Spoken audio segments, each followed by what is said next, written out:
एक विषय बड़ा इंटरेस्टिंग है, ज्योतिष और अध्यात्म। ठीक है, काफी ज्योतिषी ऐसा मानते हैं कि वो आध्यात्मिक है, और काफी आध्यात्मिक ऐसे हैं जिन्हें लगता है कि उन्हें ज्योतिष नेचुरली आता है। ठीक है, जबकि दोनों बातें ही गलत होती हैं। ज्योतिष कोई आध्यात्मिक विद्या नहीं होती। ठीक है, और ज्योतिष के जितने रस को पकड़ते जाएंगे ना, तो पता चलता है कि कहीं ना कहीं राजसिक विद्या है। और राजसिक के साथ साथ इसमें तमस का भी ज्यादा है, सत इसमें इतना ज्यादा नहीं है। ठीक है, और जहाँ स्पिरिचुअलिटी की बात करते हैं वहाँ तमस तो होता ही नहीं।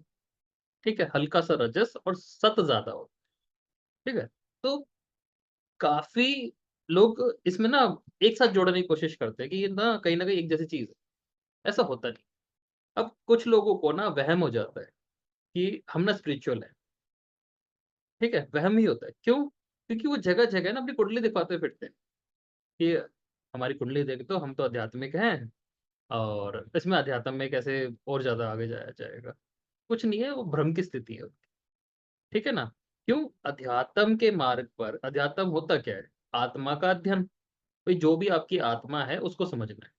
किताबें नहीं पढ़नी हमें उठा के ओशो की, या किसी और को नहीं सुनना। आपको आपकी आत्मा पहचाननी है और उसका अध्ययन करना है। स्व अध्ययन, स्व अध्याय बोलते हैं इसे। ठीक है ना? तो अब ऐसा इंसान जो अपने बारे में दर दर भटक भटक रहा है, तो वो आध्यात्मिक तो गलती से भी नहीं। ठीक। ऐसे ही कई ज्योतिषियों को भी हो जाता है कि हम तो आध्यात्मिक हैं, मंदिर मंदिर फिरते हैं। ठीक है, और बड़ी सेवा भी करते हैं, और प्रिडिक्शन हमारी इस वजह से अच्छी जाती है। ठीक है, और हम जब कभी फंसते हैं ना, तो प्रभु का नाम ले लेते हैं। ठीक है, और किताब अपनी ज्योतिष की बंद कर देते हैं। और नहीं, ये नहीं पता ज्योतिष प्रॉपर गणित पे आधारित है। चेतना की वैल्यू है लेकिन है गणित पे आधारित। ठीक है ना? तो वो भी लोग कंफ्यूज हैं, और कहीं ना कहीं पागली है। ठीक है ना? बात ये है कि ज्योतिष और अध्यात्म दोनों डिफरेंट टॉपिक है। ठीक है ना? ज्योतिष को आज की डेट में, हालांकि पहले के टाइम से लोग अपनी तामसिक इच्छाएं, राजसिक इच्छाएं पूरी करवाने के लिए पढ़ते हैं। ठीक है ना? कोई भी ज्योतिषी के पास ये नहीं आता कि कुछ ऐसा बता दो जिससे सब इच्छा मेरी छूट जाए। सब इसलिए आते हैं कैसे मेरे पे धन आ जाए, शादी हो जाए, बच्चा हो जाए, या उससे भी गहरी चीजें आती है। अब तो और ज्यादा गहराई पे आते हैं। लोग कहते हैं कि मेरा अफेयर चल रहा है, और ऐसा कुछ बताओ कि मैं पकड़ा भी ना जाऊं, और मेरी मैरिड लाइफ भी ठीक चलती रहे। तो ये राजसिक क्वेश्चन तो नहीं रहे ना, अब ये तामसिक क्वेश्चन हो गए। ठीक है ना? और अगर आपको अंदर से लगता है कि आप बहुत बड़े आध्यात्मिक महात्मा हो, फिर आप इस चीज पे उसको सलाह दे रहे हो, तो आप भी ज्योतिषी ही हो। ठीक है ना? तो ये चीजें आपस में मिलाने की कोई जरूरत नहीं होती। अब ज्योतिष कहता है कि भाई कुछ कॉम्बिनेशंस ऐसे होते हैं जिसमें व्यक्ति का अध्यात्म की ओर जाने का चांस बनता है। जैसे शनि केतु हो गए, केतु 12 हो गया। ठीक है ना? ऐसे बड़े सारे कॉम्बिनेशन होते हैं। आत्मा कारक का फिर बहुत बड़ा कॉन्सेप्ट है। ठीक।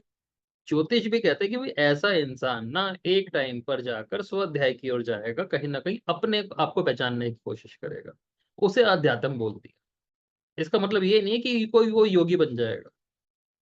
ठीक है ना? इस लेवल के ज्योतिषी भी नहीं रहे जो कुंडली देख के बता दे कि आगे जाके योगी बन जाएगा। और कोई योगी बनने का इतना सीधा सीधा फंडा नहीं मिलता। उसी टाइम पे हजारों बच्चे पैदा हुए। वो बात अलग है कि कोई बन जाए तो ज्योतिषियों के पास बड़ी सारी कुंडलियां होती है कि हाँ देखो ये बन गया ना, इसमें ऐसे बन रहा है। लेकिन जब कोई लाइव कुंडली आएगी, चाहे कोई जीते जी योगी की कुंडली आ जाए, तो भी वो नहीं बता पाते। ठीक है ना? तो इन दोनों में आपस में मेल करना ना एक बेवकूफी होती है, और कुछ नहीं होता। ठीक है ना? तो कोशिश भी नहीं करनी चाहिए कि आप आध्यात्मिक हो जाओगे तो आपका ज्योतिष अच्छा हो जाएगा, जरूरी नहीं है। और आप ज्योतिषी हो जाओगे तो आपका अध्यात्म पे पकड़ अच्छी हो जाएगी, ऐसा भी कोई जरूरी नहीं है। दोनों डिफरेंट रास्ते हैं। जैसे काफी लोग कहते हैं हम सात्विक हो गए।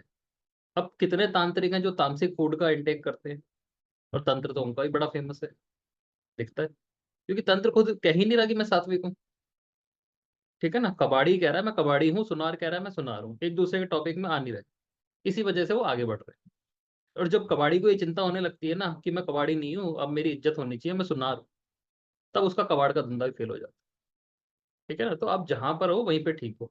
और अगर आपको भरम है स्पिरिचुअल होने का, तो आप अपनी स्पिरिचुअलिटी की ओर जाओ, उसमें फिर ज्योतिष की जरूरत नहीं रह जाती।